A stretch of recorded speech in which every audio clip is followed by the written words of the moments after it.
Last ২ দিন ধরে কোনোভাবেই ভিডিও দিতে পারছিলাম না। যেহেতু আমার ফাইনাল পরীক্ষা শুরু হয়েছে।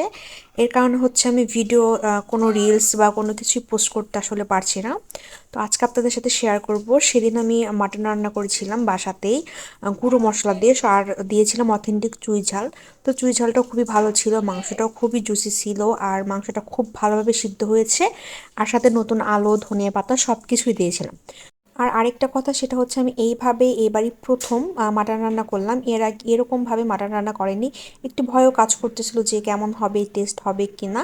তো সব কিছু মিলিয়ে আছে আজকের ভিডিও। নমস্কার সবাইকে, আশা করি সবাই ভালো আছেন। প্রথমেই দেখতে পেলেন কড়াইতে জিরে, শুকনো লঙ্কা ফোড়ন দিয়ে বেশ কিছু পেঁয়াজ কুচি দিয়ে দিয়েছি। পেঁয়াজটা হালকা ভাজা ভাজা হয়ে আসার পরে এখানে আমি কয়েকটা বাটা মশলা আর গুঁড়া মশলা ইউজ করেছি। প্রথমে এখানে আদা রসুন পেস্ট দিয়েছিলাম আর এরপরে একটা ভাজা মশলা তৈরি করেছিলাম। আর সেখানে ছিল গোটা জিরে, গোটা ধনে, এলাচ, দারচিনি, লবঙ্গ, গোলমরিচ আর শুকনো লঙ্কা।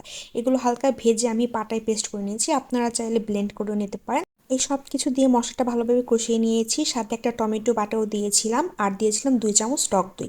মশলাটা খুব ভালোভাবে কষিয়ে নিয়েছি, দেখতেই পেলেন তেল ছাড়ার আগ পর্যন্ত মশলাটা খুব ভালোভাবে আমি জল দিয়ে কষিয়ে নিয়েছি। এরপর সিদ্ধ করা মাটনটা দিয়ে দিয়েছি। আর মাটনটা আমি আগে থেকেই প্রেসার কুকারে খুব ভালোভাবে সিটি দিয়ে নিয়েছিলাম আর সাথে কয়েকটা নতুন আলু দিয়েছিলাম। রসুনটাও আমি প্রেসার কুকারে সিদ্ধ করে নিয়েছি। এখন সব কিছু একবারে দিয়ে খুব ভালোভাবে মাটনটা আমি খুব সুন্দর করে কষিয়ে নিয়েছি তেল ছাড়া আগ পর্যন্ত। আর এরপর যে মাটনের যে ঝোলটা ছিল, জলটা গরম জলটা সেটা আমি ইউজ করেছি। এখানে আমি অন্য কোনো জল ইউজ করিনি। ওই জলটা দিয়ে খুব ভালোভাবে ফুটিয়ে নিয়ে লাস্টে আমি ধনিয়া পাতা, কাঁচা লঙ্কা আর পেস্টটা দিয়ে দিয়েছিলাম। এরপর আর একটু ভালোভাবে কষিয়ে নিয়েছি। এখানে কিন্তু আমি আর কোনো কিছু ইউজ করিনি। তো একটু একটু ভয় লাগতেছিল যে মাটনটা আসলে কেমন হবে না হবে। কালারটা খুব একটা ভালো আসেনি। আর কালারটা ভালো না আসার আরেকটা কারণ ছিল যে আমি যে মশলার ভাজাটা তৈরি করেছি, ভাজা মশলার, তো ওইটা না একটু বেশি ভাজা হয়ে গেছে, যার কারণে আসলে কালারটা একটু কালো কালো আসছে, মানে কালচে টাইপ।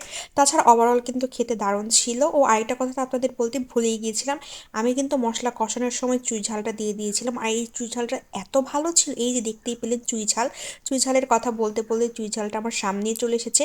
চুই ঝালটা এত টেস্টি ছিল, চুই ঝালটা এত ঝাঁঝালো ছিল। আর আমি কিন্তু গোটা রসুনও দিয়েছিলাম। আমার বর গোটা রসুন খেতে খুবই পছন্দ করে, ওর মাংসেতে গোটা রসুন লাগবেই লাগবে। আর এই নতুন আলুটা খেতে অনেক দারুণ ছিল। শুরুতেই শীতের শুরুতেই নতুন আলুটা খুবই দারুণ ছিল। আমার কাছে তো অনেক ভালো লেগেছে আর বাসার সবাই অনেক ভালো বলেছিল। যদিও একটু ঝালটা বেশি হয়েছিল, তবে আমার কাছে আসলে ঝালটা না লাগেনি, কারণ আমি প্রচুর ঝাল খেতে পারি। কিন্তু ওরা আসলে ঝালটা কম খায়, তো মানে আমার বর, আমার শ্বশুরবাড়ির লোকজন সবাই ঝাল কম খায়। যার কারণে হচ্ছে ওদের একটু ঝাল বেশি লেগেছে। ভিডিওটি এই পর্যন্তই। ভালো লাগলে আমার পেজে লাইক ফলো করবেন। ধন্যবাদ সবাইকে।